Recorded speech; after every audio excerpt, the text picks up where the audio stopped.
going to find the roots of this quadratic equation, x squared minus 8x plus 12, by the following methods. Because the thing again, and I'll go back to it over and over, is the roots are the same as the zeros and the x-intercepts. So if I'm finding one, I'm actually finding all three. So if I graph this, so if I grab my graphing calculator,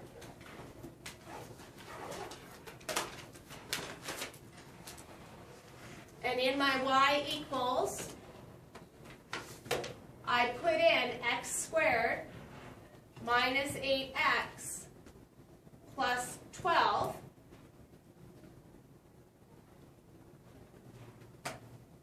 Where this graph crosses the x-axis would become the roots of my quadratic equation. So I want you to determine what these two values are. And how do I do that with the calculator? What am I finding? The zeros. So you find the zeros. So that's second calc and 0. And again, when it says left bound, it means the left side of the 0. So if I'm looking at the first 0, I'd have to be up on the top to do the left side. But when I'm at the second 0, the left bound is actually below. So left and right. And I always look to see that the arrows are pointing towards each other. If they're pointing towards each other, that's good. If they're pointing away from each other, the calculator's not going to be able to finish this. So I get a 0 of 2. Where's my other 0 at? 6.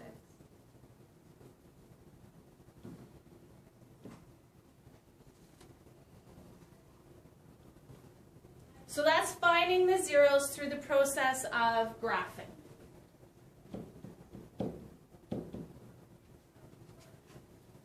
If I look at factoring, so I factor my equation. When I go to factor x minus 8 plus x squared minus 8x plus 12, what would I get?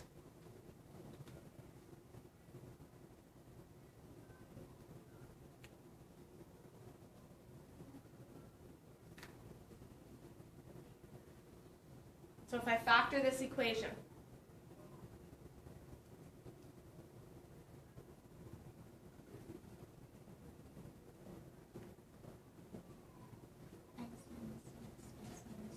x minus 6 and x minus 2. Two numbers that multiply to 12 and add to negative 8.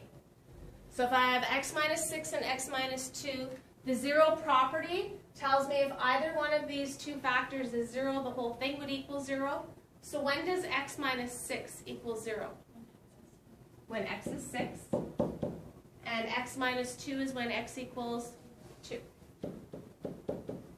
So I get the same roots, which I'm going to get because it's the same equation. So I should get the same answer for all 4 of these methods.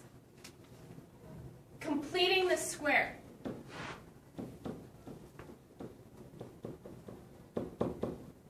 So if we go to complete the square, we isolate our two x's, our x squared minus 8x, and this is what I want to create or complete to make a perfect square. So how do I do that? What do I do with the 8? Divided by 2 and square root. So 8 divided by 2 is? 4. And 4 squared is? 16. So I add and subtract 16.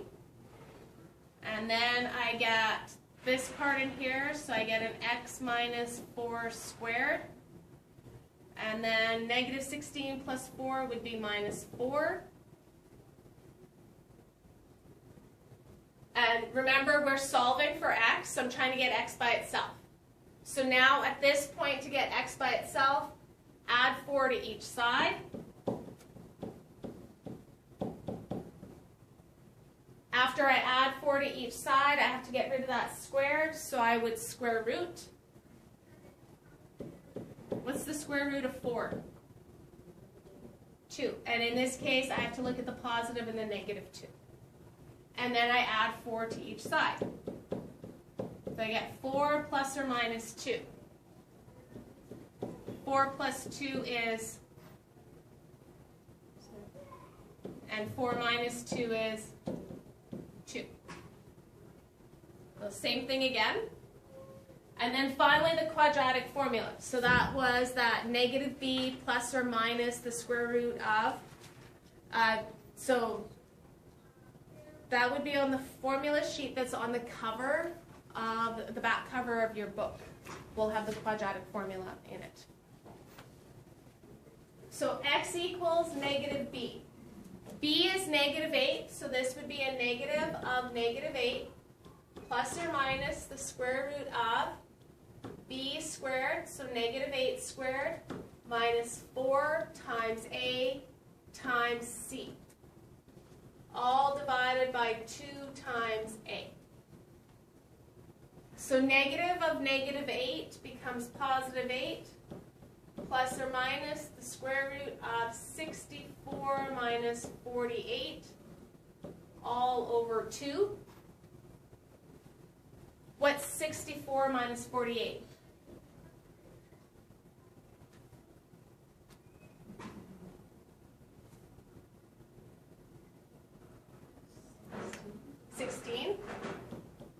And what's the square root of 16?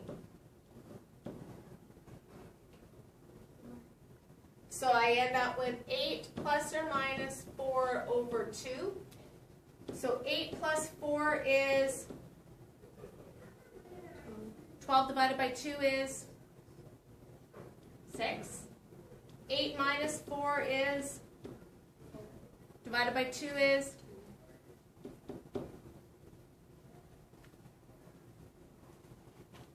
so why did we do all 4 of these?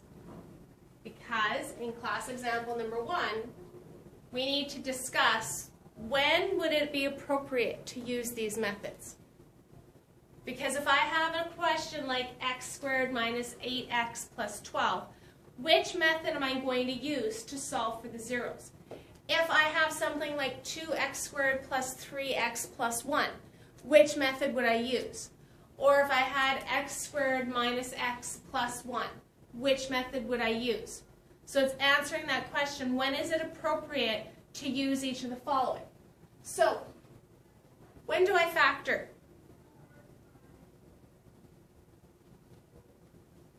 So let's first of all discuss what form the equation should be in. General or standard? If I was to factor the equation, when would I factor the equation? In general form.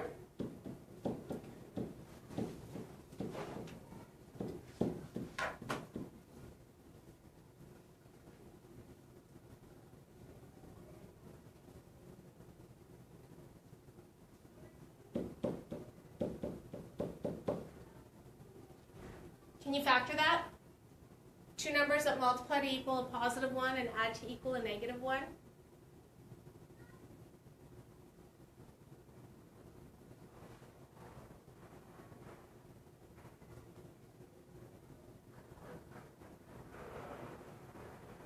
How do I get positive 1?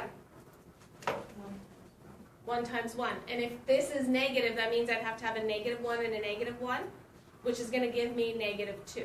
So can I factor this by factoring? No. Could I factor this by factoring?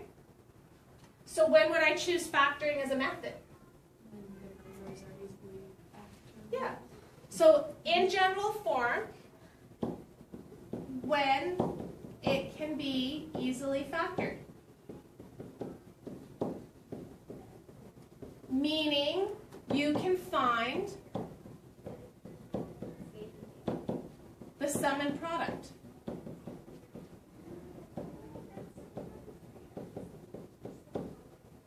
So when I can find the values that would make the sum and the product, then I would factor, and I could use either decomposition or inspection.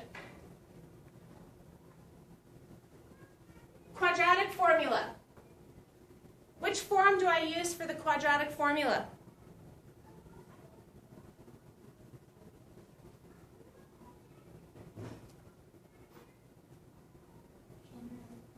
General form, because remember, in quadratic formulas is A's, B's, and C's, not P's and Q's. So the quadratic formula I would use in general form.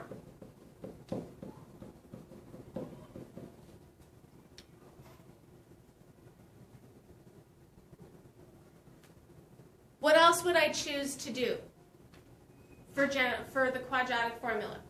Would you have used the quadratic formula on the question that we had above? The x squared minus 8x. Why not, Evan? Because you can factor it. You can factor it. So when do I use the quadratic formula? You can't factor it. When you can't easily factor it.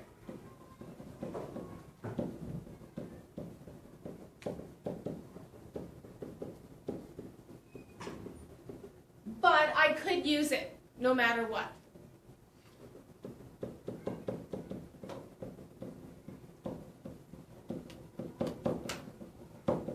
So if you really, really, really love the quadratic formula, you could use the quadratic formula to solve every quadratic equation that you had. When would I complete the square? So completing the square was this form here. So with the completing the square form, we end up taking it to standard form. If my equation was already written in standard form, would it have made sense to factor it? Would it have made sense to use the quadratic formula? No. So this, what they call completing the square method, really means that it's in, the equation is in standard form. That's when I would use this method. I wouldn't use it when it was in general form because I have to change it and I have to complete the square before I even start, which just is more steps. I would only want to do this when I'm in standard form. When can I graph? Can I be in general form? Could I graph in standard form? So in either form,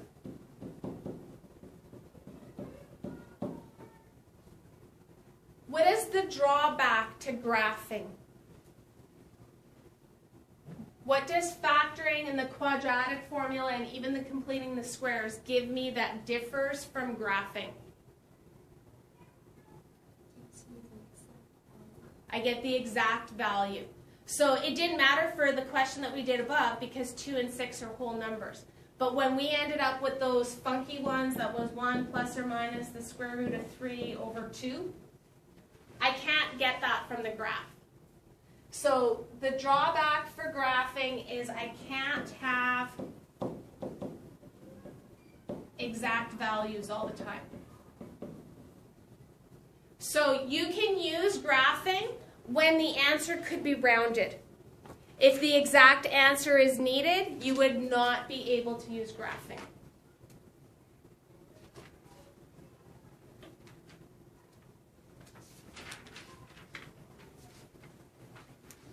Form a quadratic equation and solve.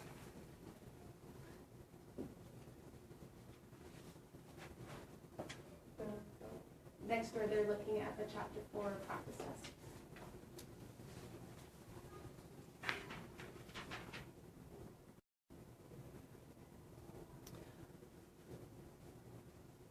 What's the problem with this equation?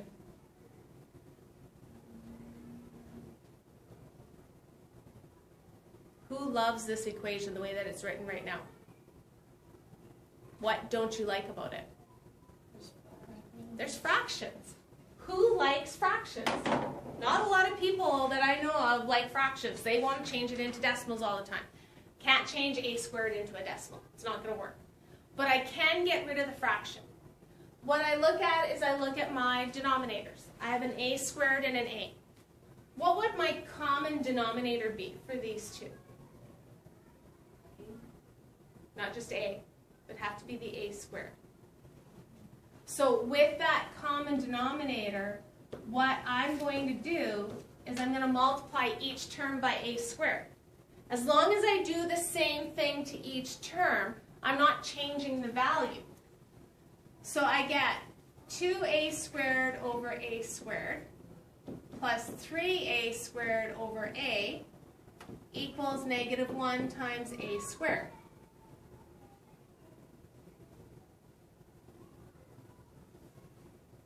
Can I simplify anything now?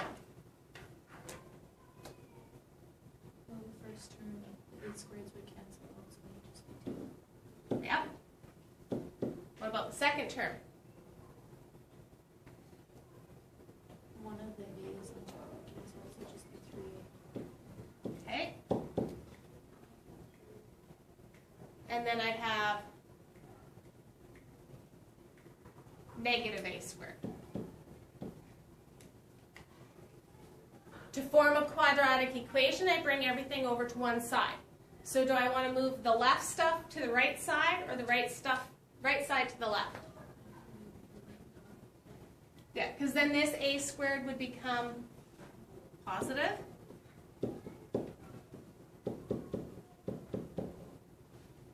Now I have a quadratic equation. I need to solve the quadratic equation. Can I factor this? Can you think of two numbers that when I multiply them together I get 2, and when I add them together I get 3? 1 and 2.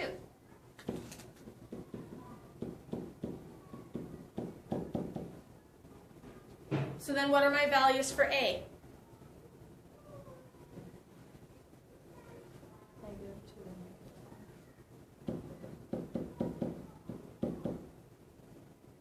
and Okay. The next part goes towards a question that I gave you yesterday. Question 5B. When you looked at question 5B yesterday, what did you notice? we didn't get a solution. Yeah. Why didn't you get a solution? Wasn't it because there was a negative under the sign? I had a negative under the radical sign. Okay. So now what we're going to look at is we're going to look at these radical signs. So we have 3 equations. I'm going to give you about 3 or 4 minutes, and I want you to complete these 3 equations. So I'll do the first one with you. We're looking at the quadratic formula. So negative b, so negative of negative 6 would become positive 6, equals 6 squared would be 36, minus 4 times 1 times 5, so that would be 20. 36 minus 20 is 16. Square root of 16 is 4 and negative 4. So 6 plus 4 is 10, divided by 2 is 5. 6 minus 4 is 2. 2 divided by 2 is 1. And if I look at the graph went through 5 and 1. So now I want you to do equation 2 and 3. So if we look at equation 2, negative of negative b becomes positive 6. B squared is 36 minus 4 times 1 times 9 is 36. 36 minus 36 is, and the square root of 0. So 6 plus 0 is 6, divided by 2 is 3. And 6 minus, sorry, make 3 there.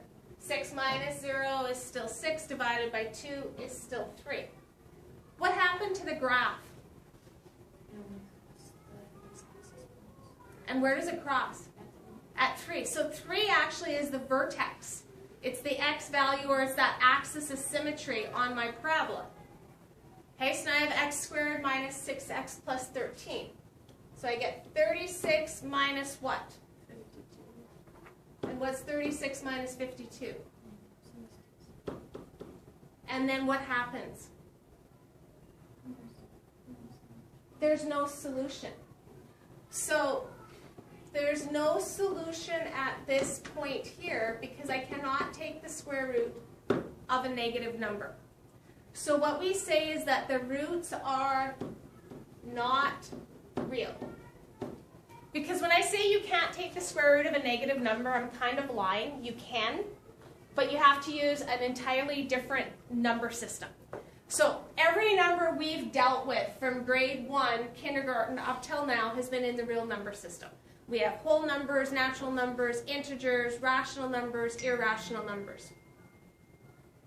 Square roots of negative numbers, they fall under the imaginary number category. We don't do imaginary numbers in high school. So we just say that this is not real.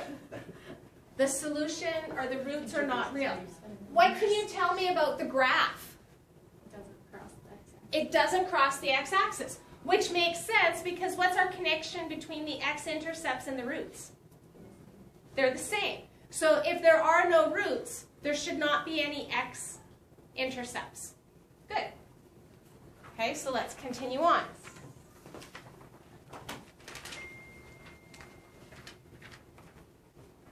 The nature of the roots of a quadratic equation.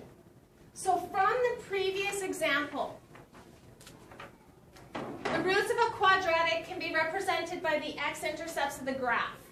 And if we look from the previous page, my roots can be real numbers that are unequal. These are real and unequal because they're not the same. One was 2, one was 1, one was 5. This, because again it touches the number line, means that they're real, but this time they're equal to each other because I have a 3 and a 3. These ones are not real. So the nature of the roots of a quadratic means it can fall into one of these 3 categories. Either it crosses twice, crosses once, or doesn't cross at all.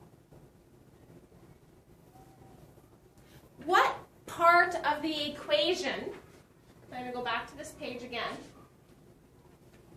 what part of the equation really determined whether or not I had 2, 1, or no solutions?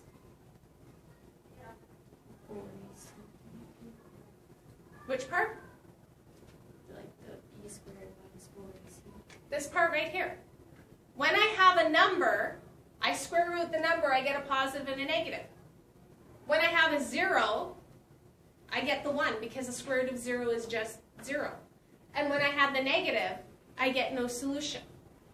This part of the graph, this b squared minus 4ac, we call the discriminant. So if you think about what discrimination is to single something out, or it's basically to categorize something. So this b squared minus 4ac categorizes the nature of the roots of my quadratic.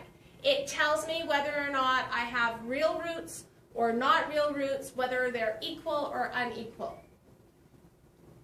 So what I want you to do is see how much of class example number 3 you can do on your own, filling in the chart. So this comes from the previous page. For example, in the first line, my roots were 1 and 5. So the nature of those roots is that they were real and they were unequal. And the value of b squared minus 4ac was equal to 16.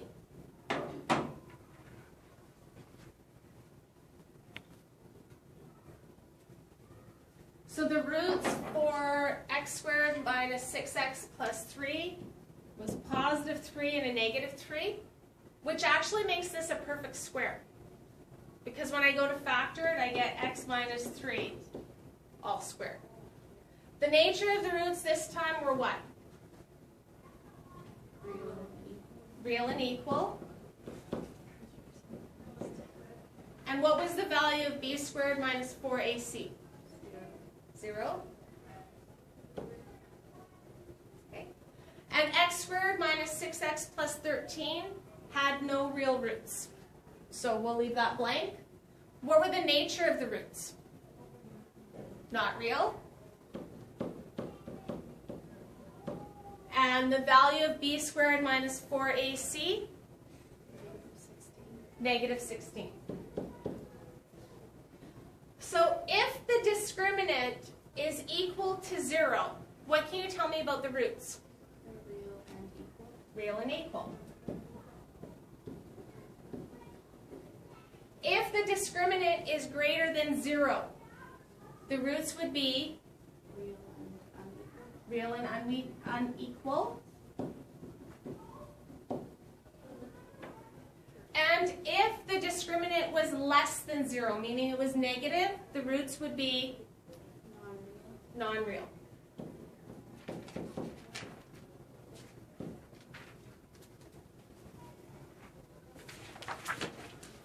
Or non-real, sorry.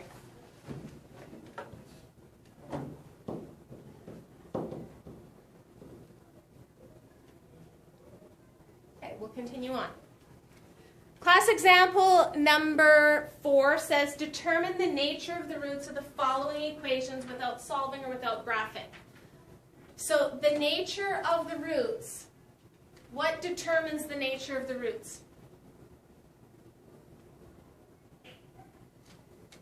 What can I use to determine the nature of the roots without graphing?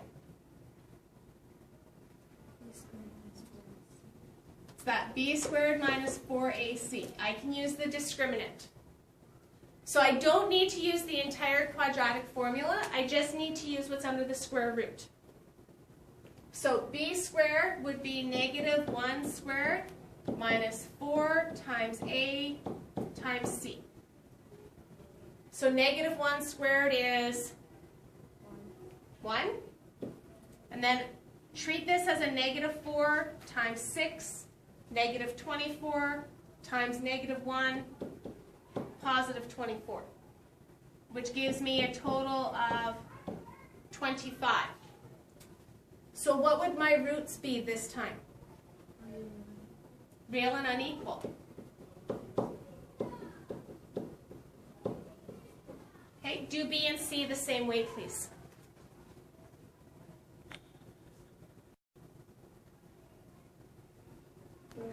Okay, so for B, before I start using the discriminant, what should I do with this equation? Bring the 8x over.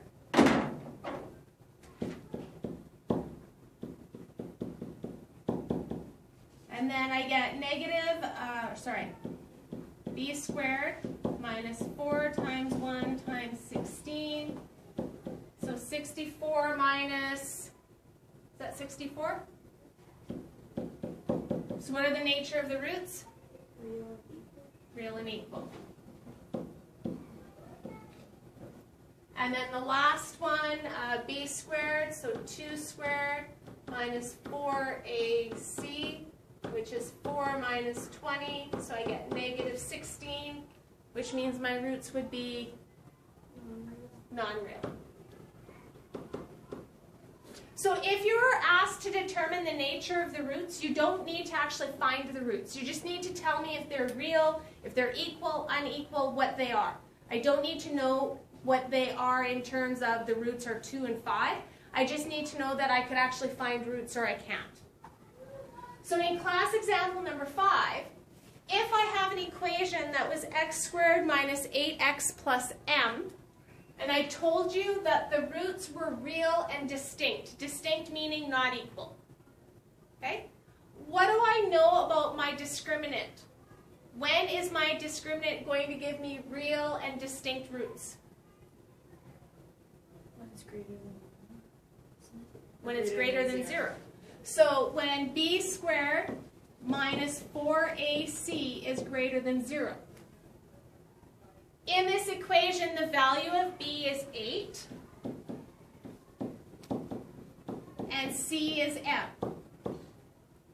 So I get 64 minus 4m is greater than 0. So what do I do with to solve for m? So I want to get 4m by itself. So do I leave it on this side or do I move it to the other side?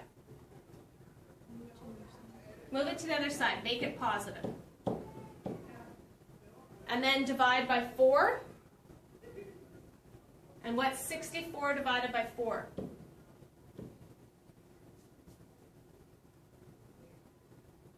16. So as long as the value of m was less than 16, I would end up with real and distinct roots. When do I get real and equal roots? When it equals 0. So when b squared minus 4ac is equal to 0, meaning I'm going to have 64 minus 4m equals 0, or 64 equals 4m, or m is equal to 16. So when the value of m is 16, I'm going to have real and equal roots. When do I have non-real roots? And it's less than 0. So I'm going to end up with that 64 minus 4m. So 64, and I move the 4m over. And this time, m would be greater than 16. So if I had an equation x squared minus 8x plus 24, because 24 is bigger than 16, I can tell you that they're going to be non-real roots. If I have m squared minus 8x minus 2, because negative 2 is smaller than 16, they're going to be real and unequal, or real and distinct.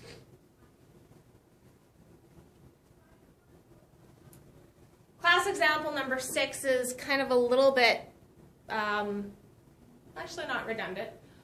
Give me a condition for b squared minus 4ac so that the equation would have real roots. So when does it have real roots?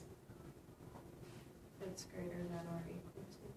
When b squared minus 4ac is greater than or equal to 0.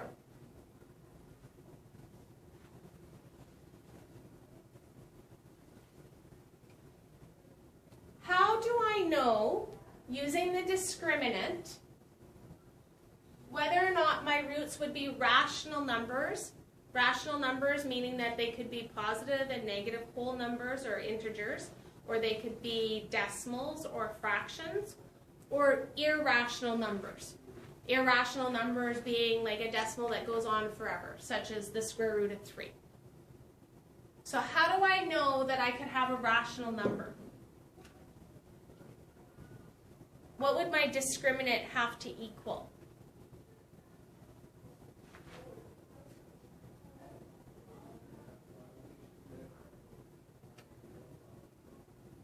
So if I go back to my example, what about the discriminant made these rational numbers?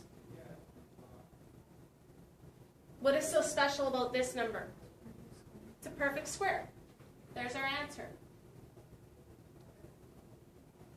They're rational when the discriminant is a perfect square.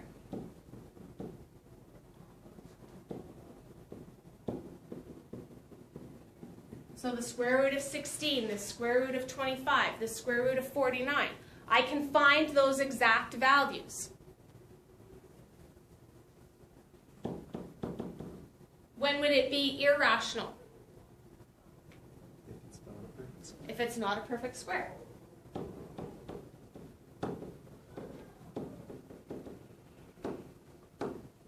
So the last example, the last question, is to show that the roots of the following equation are real and rational. So real means that they have to be greater than 0. Or equal to 0. This goes through and becomes straight algebra. Because what is the value of b? 3m minus 2. What is the value of a? M minus 3. And the value of c? 2m.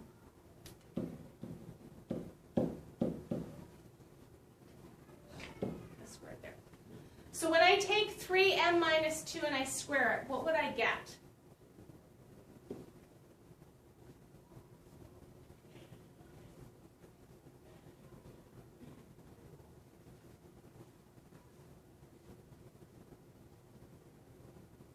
So what would I do with the 3m? And I would get 9m squared. What do I do with the negative 2? So I get a positive 4. And what would my middle term be?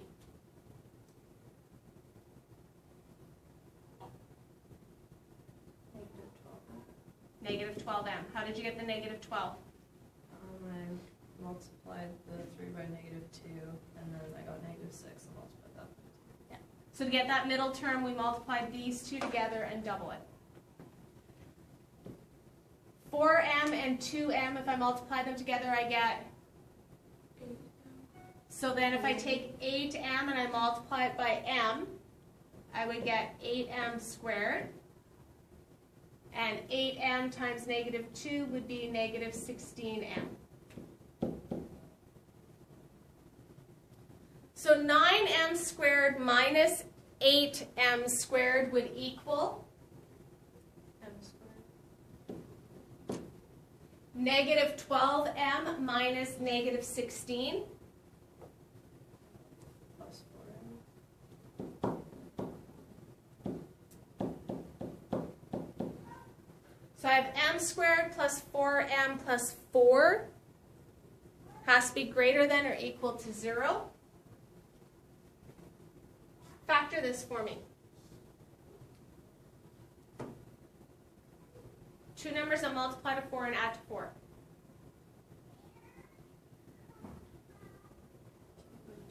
2 and 2. So I get m plus 2 times m plus 2, which if I wanted to save space and lead and time, how can I rewrite that? M plus 2. If I have m plus 2 and I square it, what kind of number does this have to be? It would be the same as if I went 4 squared, 8 squared, 1.2 squared. These are all perfect squared numbers. So I've shown that m plus 2 squared, this is a perfect square number.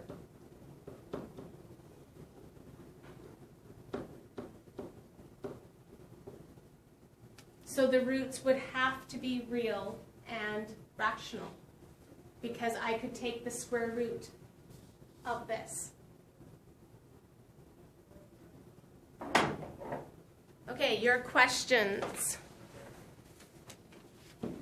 2C, 3A, 4, 5A, C, and F,